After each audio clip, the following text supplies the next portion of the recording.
Be with all of you and with all of our neighbors. I'm thrilled today to be standing with Jeff Johnson from the AARP, Tammy and Brooke Loomis from the Juvenile Diabetes Foundation, and Dolores Grayson from Organized Florida. I want to speak directly to our neighbors across the Tampa Bay area. I have heard you on your struggles with affording prescription drugs. I hear it everywhere I go, whether I'm in the grocery store, I'm at the YMCA, I'm in my one-on-one town hall sessions. This is a top issue for everyone. Young and old, you're on Medicare, you're on private insurance, or you don't have insurance. This is a top tier issue. Let's talk about what I'm hearing and what the data is showing. Americans are spending 3 to 4 to 10 times as much for their prescription drugs than people who live in other countries. This has now been chronicled. And here are some Florida statistics. In 2017, 30% of Floridians stopped taking medication as prescribed due to the cost. The average annual cost of prescription drug treatment increased 57.8% between 2012 and 2017, while annual income of Floridians increased only about 12%. So it's hard to keep up. In the Tampa Bay area, there are an estimated 98,000 of our neighbors who do not have health insurance, who pay higher prices for their drugs compared to patients in other countries, such as monthly supply of Novolog FlexPen, a popular insulin brand, is purchased for an average of $579 as compared to, listen to this, $28 in Australia, $51 in the United Kingdom, and $47 in Canada. We know that all across this country folks are struggling. Even our neighbors on Medicare. You think, okay, Medicare Part D was adopted, it provides a prescription drug benefit. No. It's astronomical. They've taken advantage because when they adopted Medicare Part D, they added a provision that prevents Medicare from negotiating for the cost of drugs. That's kind of un-American, isn't it? Yes. To say you can't negotiate. What's happening now, the drug companies are padding their profits. We know this. They're spending more on marketing and advertising than they are on research and development. You all know this if you turn on the TV or even if you're surfing the internet. You're bombarded by these ads, right, for prescription drugs, and some of them are, it makes you wonder, gosh, should I take this drug at all because it's going to cause all of these side effects. Right. But you can't get away from it. How much money would we save if they took those advertising dollars and plowed it back into making these drugs affordable and finding the cures and treatments that we need? Taxpayers right now are already investing in research and development. It's called the National Institutes of Health. The National Institutes of Health is a multi-billion-dollar organization that helps develop the cures and treatments, provides the basic science. So it's unfair for these drug companies to say, oh, guess what, we're going to take the taxpayer dollar on research and development and then we're going to charge you out the wazoo for affording drugs.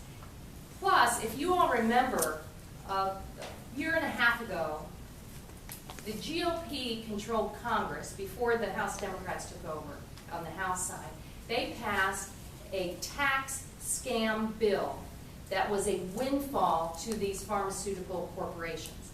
They had said during consideration of the tax scam that they would take their windfall, as their corporate tax rate came down, they would take that windfall and they would plow it into research and development and lowering the cost of drugs. Has that happened? Heck no, it hasn't happened. They weren't truthful with the American people. Instead, they've been doing stock buybacks. Their CEOs have been making astronomical amounts of money, and meanwhile, consumers continue to pay more and more and more, and it's not fair. So today, I'm very proud to announce that I am co-sponsoring the Lowering the Cost of Drugs Act. It was filed just 2 weeks ago. It's H.R. 3. I'm the first co-sponsor out of the state of Florida. This bill will come before my committee when we go back to Washington in the next couple of weeks, and here's what it does. It allows Medicare to negotiate the price of drugs. It takes the most expensive drugs and starts there. It includes insulin that will help millions of folks who are working through diabetes. It will cap the amount of money a Medicare beneficiary has to pay out of pocket at $2,000. Right now, you can be on the hook on Medicare for enormous sums, and I think Jeff's going to talk a little bit more about that. And it will also plow these savings back into improving Medicare. Dental coverage, vision coverage, hearing coverage. But it doesn't just stop at Medicare. This will also apply to everyone with private health insurance, because Medicare is such a large negotiator and has such market power that they're going to use that market power to require the same for all of our neighbors who have private insurance, which are most of the families across the Tampa Bay area. This will also help if you have a disability or a handicap and you rely on Medicaid for your health services. The powers that be do not want this to happen. As soon as we announced this bill, there was an onslaught that came and said, socialism, this is socialism that you're doing. No, this is an all-American proposition. Negotiate prices, plow those savings back into making health care benefits more affordable, and making sure that everyone can afford the cost of their prescription drugs. So I'm proud to be a co-sponsor. I'm proud to stand here with these advocates, and I'm going to turn it over to them now. Jeff, would you like to go first? Yes, thank you. And I want to start by thanking Congresswoman Castor for her leadership and underscore a couple of points that she made, just as she said about the fact that whenever you go speak with constituents, you hear about the issue of high prescription drug costs. The same is true for AARP. It doesn't matter what event we're doing. It doesn't matter what our theme is. We could be talking about fraud. We could be talking about healthcare. We could be showing a free movie. And somebody will come up and talk with us about how the cost of prescription drugs is driving them to make really difficult choices about whether they can afford food or medicine, whether they can afford electricity or medicine. And so we have made this our primary campaign this year, Stop RX Greed. And just as Congresswoman Castor said, we know that that comes with a lot of opposition from the drug companies. So in the state level, when we worked with Governor DeSantis to try to pass legalized importation of safe prescription drugs from Canada and other countries, we heard from the drug companies who kept saying this is unsafe and you're putting people's health at risk, not recognizing that people are much more likely to have their health at risk for the drugs they don't take because they can't afford them than from some maybe scheme of drugs sneaking through the system that are counterfeit. So we've worked with folks on both sides of the aisle on this because the reality is every member of the Florida delegation of Congress, as well as at the state level, hears the same thing that Kathy hears the same thing that I hear. Drugs cost too much money and it's at a breaking point. So we are proud as an organization to support H.R. 3. We think that as it moves through the process, that this is a fantastic start for the reasons that Congresswoman Castor mentioned. The average Medicare beneficiary makes only $28,000 a year, which is great. It's well above poverty level. But when drug costs are what they are, it's easy to enjoy the Medicare Part D drug benefit that passed several years ago, but there's a coverage gap that thankfully will close this year, but never ends the cost that you have to pay as a copay for your prescription drugs. This would put a cap on that, which we think is really important. This would also, as the Congresswoman said, equalize prices between the United States and other countries, which is only fair. And we also have great hope that the savings that will come from this will be able to make Medicare even a stronger benefit, whether that's adding additional benefits, increasing the solvency, or continuing to fund life-saving research that creates the next breakthrough drug. So from AARP's perspective, as we look at this from the perspective of Medicare beneficiaries 65 and over, as well as our members 50 to 65 who are also struggling to make ends meet in too many cases, we're very supportive of this effort to bring down prescription drugs. And again, I just thank you for your leadership on this. Well, thank you, Jeff, and thank you to everyone with AARP. Last week, we had a hearing in my committee, and I had, it's a privilege to be able to interact with the advocates who are there, and I was sure to acknowledge AARP Florida and Tampa Bay and Jack McCrae, who is a long-standing consumer advocate here in Florida, so in front of all of creation and C-SPAN. I was really happy to do that. The same goes for our neighbors who work through a diabetes diagnosis. The cost of insulin is a scandal in itself, what has happened. It was, for many years, very affordable. It really hasn't changed. The only thing that has changed is the drug companies gouging consumers for the cost of insulin. I want to invite Tammy and Brooke Loomis with the JDRF to come up and talk about their personal story. Welcome. I'm 13 and I was diagnosed with type 1 diabetes at the age of 3. And for 10 years I have used a pod and I've been insulin dependent, so all I have is insulin, and if I don't use that, then my life is at risk. And I know many people through JDRF, I have learned, start rationing their insulin because they cannot afford it, and they are playing with their lives because they choose to provide food and a house for their lives instead of insulin because it is too expensive. We're fortunate enough that we do have insurance, but even with the insurance, this is a vial of insulin that as Brooke gets older, it is only good for 30 days. Out of a fridge, it's only good for 30 days. So even if she doesn't use it, we still have to throw it out. And as she gets older, as she eats more carbs, her insulin intake increases, and as you can see, she's growing. So we do go through a lot more insulin now. We have insurance, so we are fortunate. But we do have deductibles and we do have out-of-pockets. So at the beginning of the year, when it starts over, our pockets are pretty empty. So we feel the price of insulin, even with insurance. But working through JDRF, we have met a lot of people who do choose their food. We've met babies that are diagnosed that the parents have to make that choice. Is it food or is it insulin for these babies? So even with insurance, we feel it at the beginning of the year, and we've met many people who just the cost of insulin as it keeps going up just affects their lives tremendously. Thank you. I have daughters too, so I know what it must feel like to you're so proud to watch them grow up. But think about, you're right, I also meet enormous numbers of families who are just struggling for the basics in their lives. And these drug companies have been getting away with way too much for too long, and it has to stop. So Dolores Grayson is here to share her personal story. She's with Organized Florida, and I'm grateful that you came over to share your story too. Well, thank you for having me to share my story. Of course, I do have a concern about the rising cost of prescriptions. I take one medication for my cholesterol.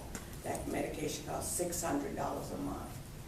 So Medicare does help me pay for it now. But if they cut Medicare, I don't think I'll be on this earth because I cannot afford to pay $600 a month because I'm retired. And I need the medication. And we shouldn't let the pharmaceutical companies get rich off of sick people, poor sick people. Because you got money, you can afford to pay these prescription prices. I also have a friend who's on an inhaler.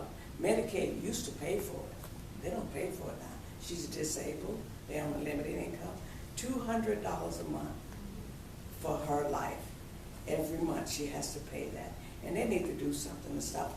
Kathy, I want to thank you for coming out and trying to get everybody to see, hey, we need to do something about these rising costs because it's affecting the people that are sick. Because if you got money, you don't get sick. Okay, thank you. Thank you. Well, this is a call to action. We want this bill to be bipartisan. We want it to come to the floor of the House and have a healthy bipartisan vote. Send it over to the Senate. Out of the White House, they have also said that they believe in negotiation. They want to tackle the prices. Now is the time to put your words into action and actually get this done. So I'm grateful for our advocates who are here today. And Jeff, maybe you want to close out with the caregivers announcement, because there are a lot of terrific folks here who take care of their family and neighbors.